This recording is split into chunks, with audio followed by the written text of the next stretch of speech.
Hi, friends. I hope everyone's had a great new year, and I'm so excited to do some journaling in the context of a new year, new start, fresh start. Those are all great things to journal.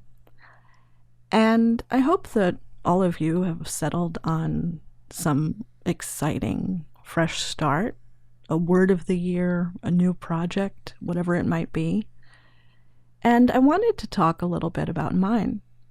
So, one of the things I realized was that I had given this particular pad of paper, this SMLT paper, which is on a glued pad that comes in this nice little folder.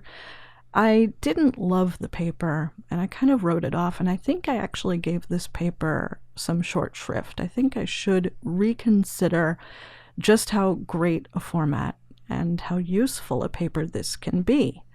Now, I did not like it for watercolor because I could not tape it without the surface coming up. The surface just felt really soft, and I didn't love the performance, but that does not matter for mixed media paper, and I think I overlooked the potential for just how good this paper can be, and especially how good it could be for me.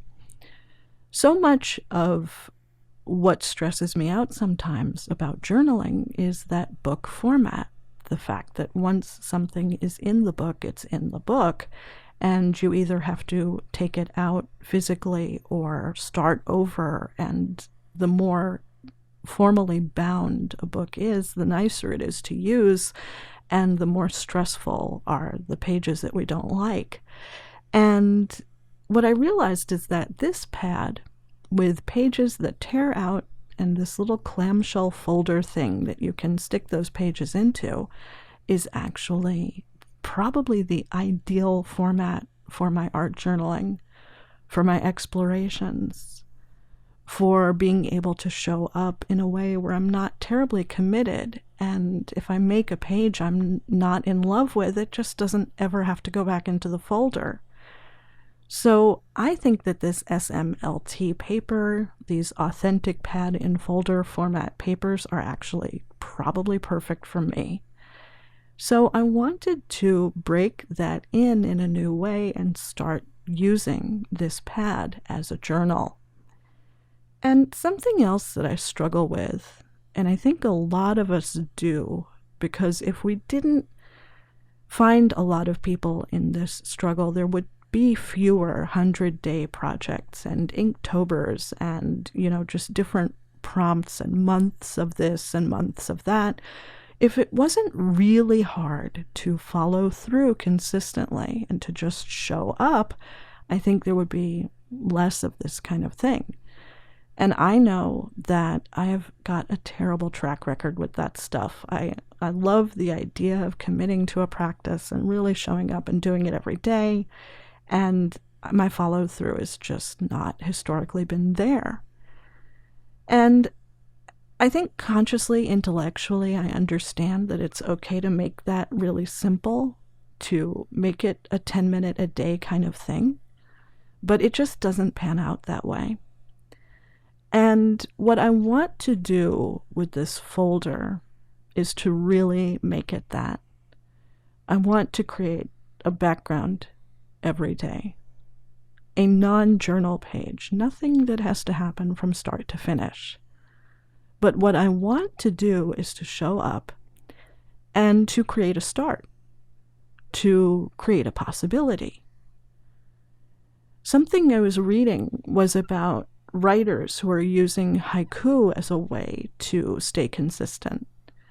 You can't necessarily write your 5 paragraphs or your 5 pages or even your 1 or 2 pages, but you can almost certainly write 17 syllables in a day. And you can even define haiku differently. It's not a question of syllable counts. It's more a question of having the following ingredients. A haiku paints a picture. There's a clear image. A haiku alludes to the season. You can tell what time of year this picture occurs during. There's some sense of seasonality. and a haiku evokes a feeling. So this is not necessarily visual haiku. It doesn't have to do all of those things, but I think that there's something about the brevity and something about the idea that we're trying to express a single feeling, that there's a unified feeling in this showing up, and that this showing up becomes a snapshot. It's not a definitive statement. It's not a long-form essay. It's just a snapshot. Here I was doing this, using these colors, feeling kind of like this, and I threw down some water and some paint, and I put down some salt. And that's the scale of showing up that I really want to have every day.